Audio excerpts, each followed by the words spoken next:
Welcome to the Salmon Runs YouTube. Enjoy the video. In this video, I will explain how to play Undertale music on piano. First, ensure you have a comfortable bench height, allowing your forearms to be parallel to the floor. Place your hands gently on the keys, with fingers curved as if holding a ball. Locate middle C, often marked or near the center of an 88-key piano. This note is your anchor for navigating the keyboard. We will then explore how to interpret basic musical notation to start your journey. To build a solid foundation, begin by learning basic chords. A major triad consists of 3 notes: the root, a major third, and a perfect fifth. Minor triads simply lower the major third by 1/2 step.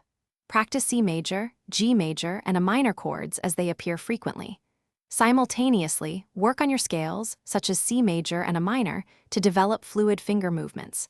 Start with the right hand playing simple melodies, then add the left hand for chords. Many Undertale songs are incredibly rewarding to play. Megalovania is a fan favorite, often played at a brisk tempo, requiring precise timing for its iconic bass line and melody. Spider Dance challenges players with its quick arpeggios and dynamic shifts. When practicing, break down complex sections into smaller, manageable phrases. Use a metronome to maintain a steady tempo, gradually increasing speed as your accuracy improves. Consistency is key to mastering these pieces. To truly elevate your Undertale piano playing, consider incorporating more advanced techniques. Tremolos, rapid alternations between 2 notes, add intensity, while glissandos create a sweeping effect. Playing octaves with both hands can add fullness to your sound.